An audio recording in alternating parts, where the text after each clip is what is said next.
Hello and welcome to the Pearled in Texas podcast. This is a special episode that is being pre-recorded to air during Pia's 50 Fabulous Knits knitathon. I think this is her third one. And so today, it's actually March here in Texas, but we're pre-recording this because we're not going to be available during the knitathon. So.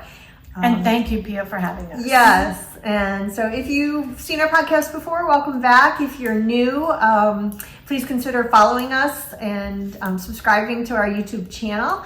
We are primarily a knitting podcast, but we do talk about other things like crochet. Carrie's a good crocheter. Melissa does a lot of spinning. I do some needle felting. We do some quilting, various other things. And yeah, so anyway, we thought we would do something a little different than our standard podcast, and we are going to just I did up some questions, and we're going to do kind of a Q&A. We're going to draw questions, and then each of us will answer. I thought that would be kind of fun. Mm-hmm. So we're going to start with, by the way, I'm Elizabeth. I'm Carrie. Melissa. So, and we are coming to you from San Antonio, Texas, at Melissa's house today. So anyway, okay, we'll start with Melissa since it's her house. So you get to pick a question. Okay. Favorite knitting tool?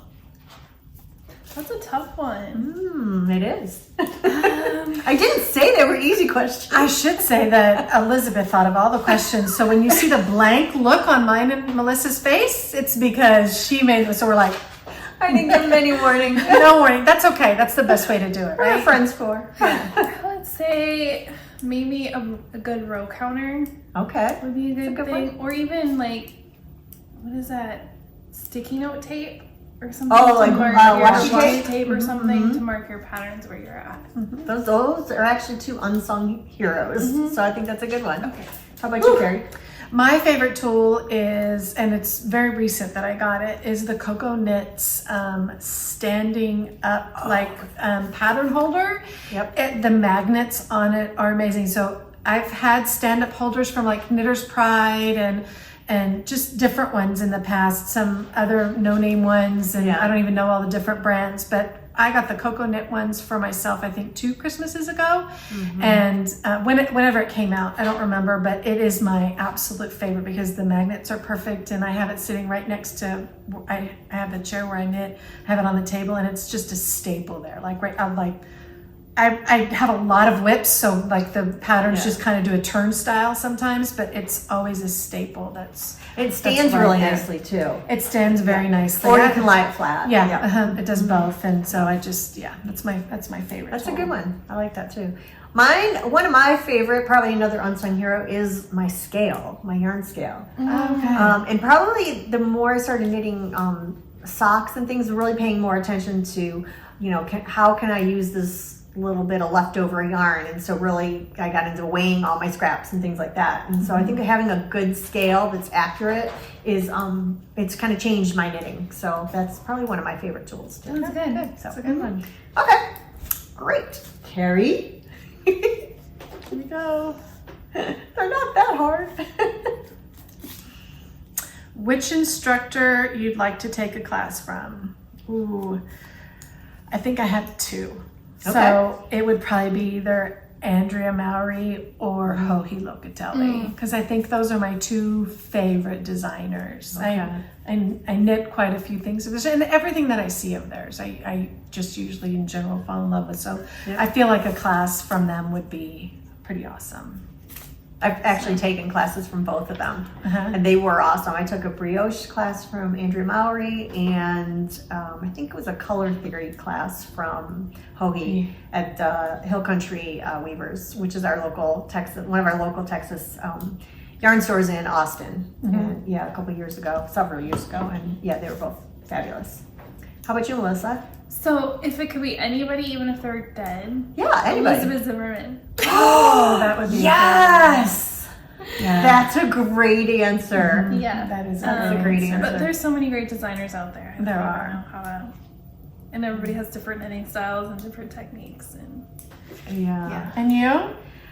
Mine, I think Patty Lyons. I was just reading her new book, The Knitting Tricks, and she's very technically savvy, and has a lot of tricks and things, but she's very precise. And so I think taking a class like that, where it's not really about design, it's not really about colors or anything like that, it's actually more about the actual technique and really nailing in accuracy and things like that. She's very focused on that kind of stuff. I think my knitting would benefit from that. Yeah, that's awesome.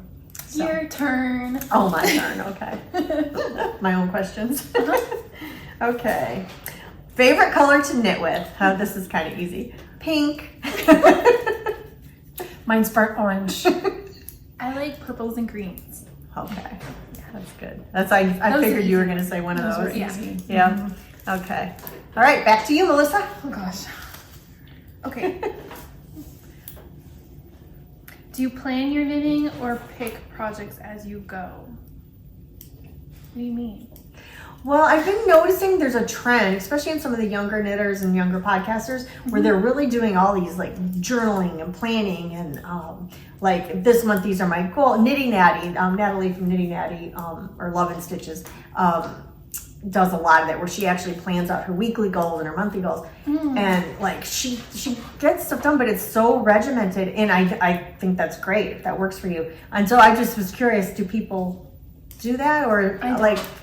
Yeah, because it kind of, honestly, it kind of stresses me out. And I know you're a big spreadsheet person, so I thought maybe you do more planning like that when you want to get stuff done. My answer to that question would be a little bit of both, right? Okay. So like I have crazy brain, so I have more whips than probably any of my friends, right? So the number of whips that I have would drive most people insane, but I just kind of go with it, right? I'm like, yeah, well, when I get to it, I'll get to it. So I might plan something because, oh, look, somebody's starting a CAL, so I want to join that CAL, and so I might plan what I want to make for that, and that might either mean go to Stash and find some yarn that works for it, or plan the whole thing out. But that doesn't mean that I'll finish it within time, so then it becomes one of those that like kind of doesn't get planned in or whatever. Okay. But my spreadsheet is that I need to know how long it's going to take to finish it, right? Okay. So that's more of, I guess, more of the little bit of control that I have. Like, is this, and I literally look at projects in number of stitches. Is this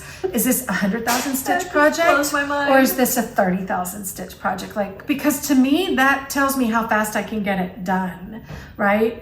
But I have friends who contact me. And I have one lady, I test knit for her every year, and she just sent me an email the other day saying, I need to finish this shawl. Can you make me a spreadsheet? Because they want to have it regimed. They're like, I have a deadline. So especially if I have something like, I need that for a birthday present, and their birthday is next month. So I need to like have it more regimed. But my answer really is, because I'm kind of a little bipolar on it, it's a little bit of both. Some of it's planned and some of it's not planned. But I'm definitely the spreadsheet queen. Yeah. That's interesting. Yeah, so some of that, like I said, that very regimented planning and, setting all those goals, it's like, to me, that's like too stressful for me. Like, I go to my knitting, and like you said, I might plan things to be in a CAL, or, I want to make this kind of, but it's very loose plans, I would call it.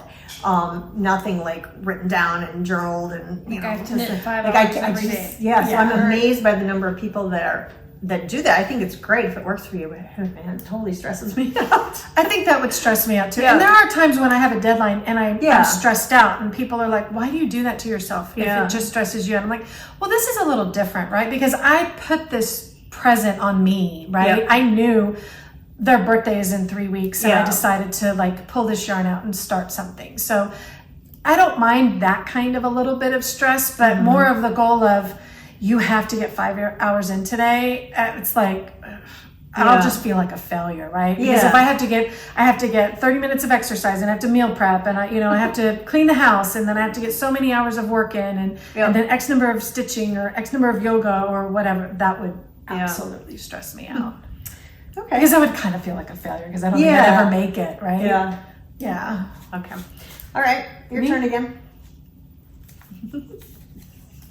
Favorite designers. Oh, you're right. I mean, I kind of mentioned them. So, I mean, I have a few others that I really like. I like Jared Flood. I think he makes some great designs. And Max the knitter. He makes a lot of neat. I think it's just depends on what I'm looking for, you know, like I think there are some people that are really great at sweaters and then some that are a little bit, you know, great at socks, but I'm a very plain knitter, like the plainer. You like stockinette. I love stockinette. So the less I have to think, the more I thrive, whereby I feel like Elizabeth likes more of a challenge.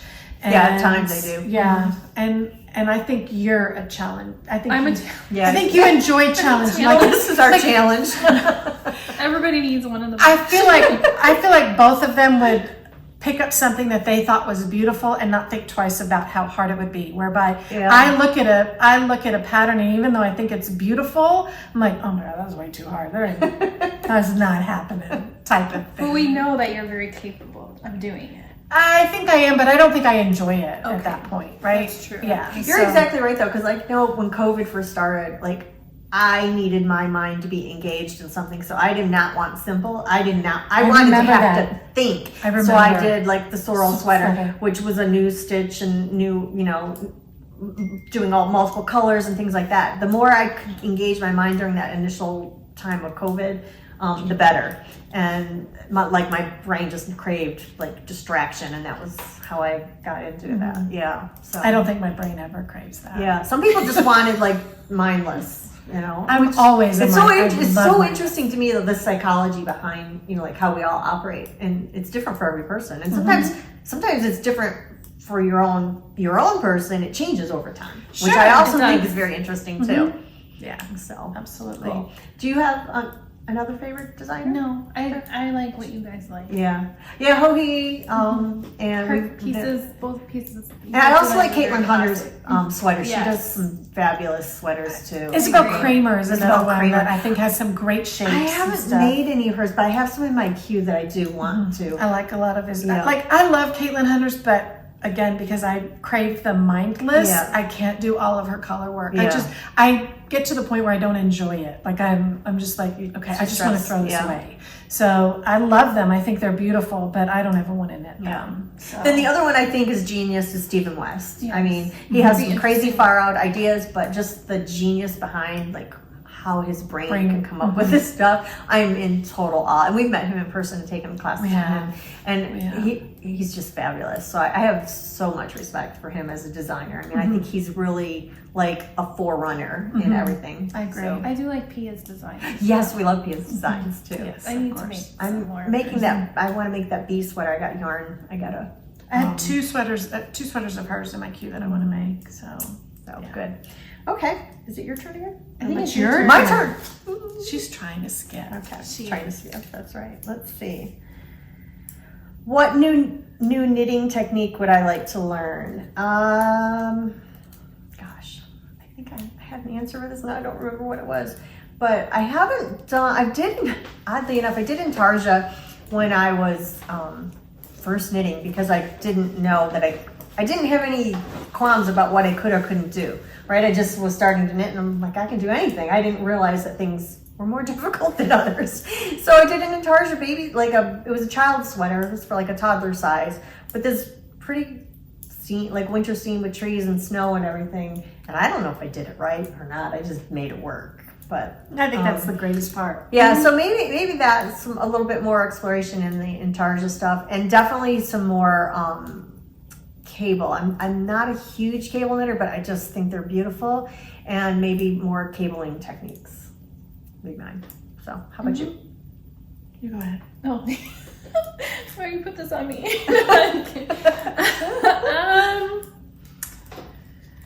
Techniques. I'm trying to think. I can do brioche, but I think doing fancier brioche, like lace, and I've done some, like I've done sizzle pop, and that was a lot. Yeah. She just came out with a sizzle pop sweater, and I think that would be a lot of fun to have a brioche sweater.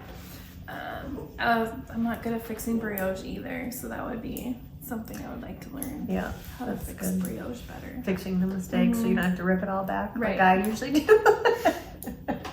Okay, Hey, Carrie. So we were looking at a book earlier with some socks in it, and I asked both the girls if they've done that, and I know I'm not going to say it right, but that Latvian braid, and I believe you both have done it, and I've never tried it. So I think it's beautiful, and I'd love to try it, but depending on how complex I think it is, I might not like do it very often. It's only 3 rows. I think I could maybe handle 3 rows. You can do it. So, I think I'd like to be better at mosaic knitting because I enjoy mosaic for some reason. I'm not sure what that is. My brain just does not enjoy it. But I love the look, and it doesn't have to me, it's not as complex as actual color work, but it looks like I love the look of it. I just don't like knitting it for some reason. I know what I was going to say though, beading. I have not done anything really with beads. And I have beads. I bought patterns of beads. I bought the yarn. I bought the beads. And I've just never really made anything with beads. I don't know why. The lady I mentioned earlier, I do a test knit for her every year, and I put beads in that. And it's the only thing I make every year with beads, but I enjoy it. It's a lot of fun. I think I'd like to. It's a lot of fun. So, okay. Oh gosh. Do a few more. Who taught you to knit? So I learned when my son was 2. He is now 20. Oh my goodness. So I've been knitting for a little bit. My mom, I don't know why, I just loved it. Like even going through craft stores and seeing all the colors of the yarn and just the potential of it and the rhythm of it. And I had done a little bit of crocheting when I was little. But one Christmas I'm like, I want to learn to knit. So for Christmas I opened this shoe box my mom gave me, and it had some size 10.5 plastic straight needles and then Lion Brand homespun in a book. That's awesome. And then from there I knit really weird when I first started knitting, but I really caught on when I was watching Vicky Hall's DIY Network Nitty Gritty. And I'm like, oh, that's how you do it, right? I would like take my needles and like stick one and then go around. Like it was bad. So you kind of were self-taught. With from tools, a book, right? Yeah, that's nice. And with my mom's help, and but homespun is not a good yarn to start out with. It's like wavy, right? It's like a boucle. Like, and then I cast on like 25 stitches, and then it grew because I didn't know when that first stitch. Sometimes it's the yarn is to the back and it looks like 2 stitches.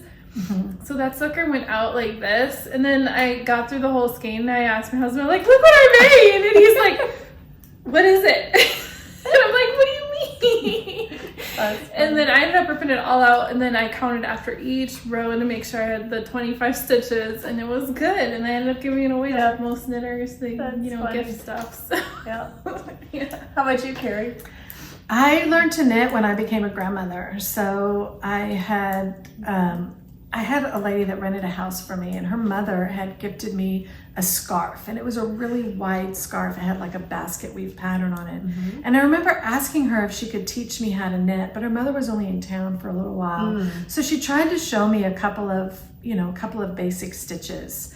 So it was like knit 3, purl 3, knit 3, like to do this little basket weave with Caron Simply Soft yarn. So I started making a blanket for Celeste with that. But when I really got into it was when I had purchased this kit from Hirschner's, and it was this pom-pom blanket, and it's literally pom-pom yarn. And you had to do exactly 2 stitches in between every pom-pom, right? So I guess that kind of helped. I mean, everybody's like, why would you pick that as a starter, right? Well, what did I know? Because you don't know, right? Yeah, what did I know? So, but here's the thing. As I would go, if I like dropped a stitch, and I mean, one time I had this blanket like 2-3 feet long. If I dropped a stitch, I didn't know what I was doing. I ripped that whole thing out. I had this, it was this pink bubblegum, pink pom-pom yarn. I had a ball this big of where I had just frogged, and I didn't even know it was called frogging at the time. I had frogged the whole thing and started, because I didn't know how to fix it. That's so funny. And it was shortly after that, I started Stitch and Bitch, because I was sitting at home on a Saturday trying to do this pattern. I was like, I wonder if anybody else does this. Just sits at home on a Saturday and knit. So this meetup.com was pretty new back then. This was like 2000. My granddaughter was born in 2008. So it was like 2009. And I just started this meetup thing. And I thought, well, I'll see if anybody comes. And sure enough, a few people showed up, and that's how I ended up, we all ended up meeting. And that's how I learned, was like from other people, because as soon as I dropped a stitch, I'd start ripping it out, and they're like, what are you doing? I was like, well, I messed up. I got to start over. So I kind of, learned that way. Yeah. Just trial and error, I guess. That's great. I think I first learned as a child when I was in school as part of like our home economics, and I knit a scarf or something. And I used to do all kinds of crafts though as a young child. Like I think my first sewing machine I had, I was like 5 years old or whatever. But so yeah, I think mainly the knitting though, I started in school and then kind of dropped it and then picked it up again later from just a book. And then when I was must have been in my 30s, and I have a good friend named Phyllis that I worked with, and she was an avid knitter, and so one day I'm like, yeah, I need to start knitting again. And so she's like, okay, why don't you make socks? I'm like, okay, socks, yeah. And so we went to the knitting store down the street from where we worked on our lunch hour, and I picked out some needles, and they were double points, and they were like size 8s or 9s or something, bamboo, and picked out some heavy wool because I made socks for my sister. And of course the pattern, I'll never forget it. It was this little pattern on a postcard. And it's like, you can do whatever design, whatever. I'm like, okay. So she's like, yeah, you can do that. It's really easy. And so I bought the yarn and I just learned to color work socks. Like that was it. I didn't think anything of it. And then the next thing I'm like, okay, I'm going to do a sweater. And I think I told this story before on our regular podcast, but my friend Phyllis is like, yeah, you can do whatever sweater you want. So we go to another knitting store and I fall in love with this pale blue mohair. So I pick out this, and I had this book called from Vogue Knitting. I don't even remember what book, but it was Vogue Knitting. I know that. And there was this twin set, and it was this all cabled. That's mohair cable. That's crazy. Yeah, and Phyllis is like, yeah, you could do that. I'm like, okay. And I did. Wow. Because I didn't know. And now I look at that and I'm like, I was crazy. But I didn't know at the time. Yeah. So, No, I get yeah, just kind of be fearless in your knitting, I guess. Yeah, But absolutely. anyway, so. That's All great. right, let's do one more and then we're going to talk about a couple other things. Is it my turn? Yes. My turn. Okay. Oh, this is a good one to finish on. Okay, so what does knitting mean to you? So to me, I've been thinking about this a lot. So I kind of like thought what words kind of would summarize knitting to me, and it's calm because it calms me. Community because it brings all of us together, whether it's locally, and that's how I've met some of my dearest friends now, or new friends that you meet in your travels or just through the internet, like this 50 Fabulous community. So I think that's a really big thing: community, calmness, and then obviously creativity. So those are kind of my 3 things for what it means to me. Knitting is, to me, it's life. I mean, I couldn't imagine a day without knitting now. I mean, Don't get me wrong. I do have days where I don't knit all day long, but I can't imagine just sitting and watching a movie without having knitting in my hand. But it absolutely, the community, the friends. I've made so many friends from all over the world just from knitting. I have a friend named Paulette. She lives in Canada, and we met in some cow group, and we were doing cows together, and just... these lovely ladies and just everything. I mean, I love it. I think knitters are so amazing and great. And but it does calm me, and it does drive me insane sometimes when I'm trying to do something that I probably shouldn't have tried to do at that point. But or when I put like those ridiculous, deadlines on myself. But I do enjoy it. I love it. I really love it. Good. How about you, Melissa? I guess you guys nailed it all. So, like, I like gifting knitting. Like, 'cause that's your time. That's how you know you care about someone, is when you gift them things. Like, my mom gifted me the sweater. Also, community. Community is really a big thing. It's amazing, right? It is. How much of a community there is, and it's like there's no borders on the community either, Right. which I think is amazing. Yeah, And just having that rhythm, the consistency, when you had a rough day or just anything. Yep. I think it's and I think of it frequently, probably more frequently than a person should, and I believe it's an Elizabeth Zimmerman saying, but it's in the rhythm of the needles, there's music for your soul. And that quote Yeah. I swear I'm gonna get it tattooed on me one day because it I'll come with you. rings. But I won't be attached. It rings really true to my Yeah. heart and to just my soul and everything. And, Yep. and the rhythm of the needles, there's music for your soul, and I feel that to my core. Yeah, that's good. Mm-hmm. Okay, well, that's all the questions. We're just going to talk a little bit. We thought it'd be fun to just show like what we consider a knitting mistake or something that we were not pleased with the product or the process or whatever. So what we consider a knitting fail. And I'll start. I didn't bring mine, so I failed on this assignment, so I'll let them go. That's okay. We have enough. So mine was this shawl. It's just Stephen West patterns, nothing with the pattern. It's called Building Blocks, and it was one of his, one of the It's a Mist mystery. right? Yeah. And I did not like knitting it. I don't like the colors I picked because, not that I loved all the individual yarns, but I cannot wear yellow and I love it, but I can't wear it. And so this, to me, It's total- Michigan colors. It is Michigan colors, but to me, it's just a total flop. And I like when I look at it, it gives me a negative feeling from the whole process to product. So I would say this is my biggest failure, knitting. How about you? I don't know if it's a failure. I just never wear it. Never wear it. So when I was new to Texas, I saw this and I'm like, oh my gosh, it's so pretty, it's so chunky, and I'm gonna wear it. And no, not in Texas. It's cute. It is cute. It has a hood. It has chunky cables. I knit it really fat. Well, knit up pretty Because I fast. would knit fast, right? It's so cute though. It It really is very is. cute. So it's not a complete It's not fail. a fail. I just don't wear it very often. Yeah. And you can tell my knitting stages because I leave ends out sometimes in my beginning. Well, She doesn't like to weave in ends. That's I funny. think there might be She one. still doesn't like Oh, to weave in there ends. is another one. And I always tell people that's how you know you made it. You leave the That's how you ends know it's a out. handmade item. You just got the Talk crap. yarn still. Melissa. It's cute. It is cute. It's very cute. So I wouldn't consider it a fail, but No, it's not I a get fail, it. but I It's never like wear it fail because because you it's- can't wear it, yeah, or you don't wear it, yeah. I should wear it more though, but One of my first pot holders was a fail for me. I believe it was supposed to be rectangular or square, and I believe it's triangular. oh nice. That was funny. a long Same with time my ago. Same with my first scarf. Yeah.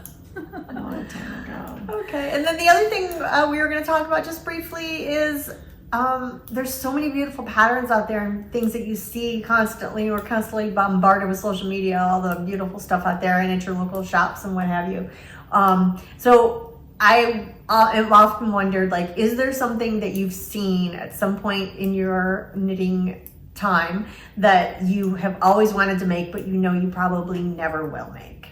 And so I asked Carrie and Melissa both ahead of time. And it's funny because It's Elizabeth and really I have funny. the exact same one. Yeah, so we came up with, Carrie and I both brought the same thing, and it's I printed it, and she had a picture Yeah. saved on her. on her you can see the phone. color, I can the also put a picture of adventurous Adventurous by Joji Locatelli. by Joji Locatelli, and I love it for so many reasons.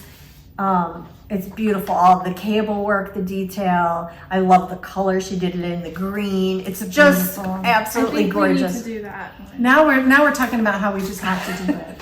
But I just don't know if I would ever be able. I mean, I know I could knit it. I just don't know if I would ever start it because it's such a big undertaking, and I It's just a think huge it's undertaking. so. It's one of those that would tremendously sit beautiful. for many years. Yeah, really. yeah.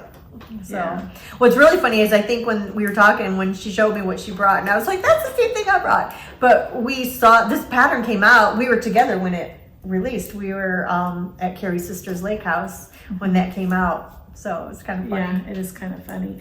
And while I love the green, because I would put so much effort into it, and this is how crazy my Yeah. brain goes sometimes, because I would put so much effort into it, I would want it in like a color I wear every day, which would be like black. Black. Right? And then it's like, well, do I really want to put the effort into all those cables when Yeah. I know the black is never going to showcase Yeah. it, right? So it's kind of like I could do like a gray though. yeah, that would go kind of with the like, black. and that's But- the rugged one. Yeah. I have that started in a gray. Yeah. And I did knit that one. You did. I love And it's it. also grayish, right? Madeline Yeah, I Watch? did it in the yarn that she knit that out. It's called Pebble. It's like a taupey gray. Yeah. Yeah, it's pretty. It's very neutral, and I wear it with black all the time. But that's so funny. And did you? And then yours. Do you want to? Mine. So This she one's- did start. She did start. It's not finished, but she When started. I was a young knitter working at the Yarn Garage in Rosemont, they had this show going on That's in Minnesota. in Minnesota. The boho sweater. They had them all on display, and I didn't go and see it because I was new to working at the Yarn Garage and I wanted to be there. Well, everybody else went, and then I ordered a kit. Oh my goodness. On size 0 needles. Size 0. I don't even know if this fits me anymore. I was like 165 pounds. Now I'm like way beyond that. It might black out. I don't know. It's so beautiful. This has purling going on in the yoke as well in color work. It's very pretty. This It's is the most very expensive soft. sweater I've ever purchased for myself. I think she should finish it I do and do too. it a short sleeve because you have a better chance of being able to wear it. So this is the Forest Darkness one, if anybody knows the history on these. But it has a neat history of creating jobs for women during the war. And just owning a piece of history of it, and I just pulled the trigger on it when I was still in Minnesota. This is like one of my longest whips too. So yeah, I think my gauge is off on it too. I knit the whole thing on size 0s and then double 0s for the rib. Wow. But yeah. That's crazy. That is. Yeah, I But probably yes, have you no should absolutely business finish it. working, like doing this color work without having much experience of doing color work. But you didn't know what you didn't know, You didn't right? know. No. Yeah, another example. So, but yeah, this one, It's beautiful. I call it my suicide sweater. 'Cause I don't know if I'll ever finish it. And it was crazy of me to even start it. No. So, But it has so much done. I could make you a spreadsheet and let you know how much you have left. I mean, if you did short sleeve, you only have You have this very little little. I sleeve. know. I And have, some but ribbon. this one's longer. Let's take So some of this it might- out. You could take We'll some see. out. I'll think about You it. should finish it. I should finish it. We'll see. Okay. Maybe in another 10 years. When I lose the weight. Just kidding. Is that what people say sometimes? When I lose the weight. Well, yeah. Not gonna happen. All right. Well, that's all we have. We wanted to Do keep you this wanna- as a shorter episode. Did you want to show off your pig thing? Oh, yeah, I guess there's one more. One more item I brought, and this is just to show the ever change. And it's not that I don't know what it is. I don't know what it is, but I don't like this. I knit it. I liked knitting it. I liked the yarns separate. They're Madeline Tosh, Floral Rose, and Magic, which was a colorway from Stephen West and Stephen B. And I made this, the Matchmaker by Martina Bain. And I just have a hard time, like, I don't like to wear it. I never wear it. I don't think I think I wore it one time. So, It's kind of one of those that's hard to figure out how you want to wear it. yeah. And She it's has several ways to wear it that she shows, but well, maybe I should revisit. No, I think Melissa knit some beautiful fingerless mitts for one of her coworkers. in the exact same In the color. same color, and so I think this is going to become a gift to someone I don't know. It has to get on. I'm jealous. There we go. You can keep it for yourself if you'll wear it. I just It don't smells wear it. No, she will love it. Anyway, all right. Well, we hope you enjoyed this little, kind of a different episode, just more Q&A and just some things that we normally don't It was talk a lot about. of fun. So it was fun. I enjoyed it. Maybe So- we'll keep on doing that.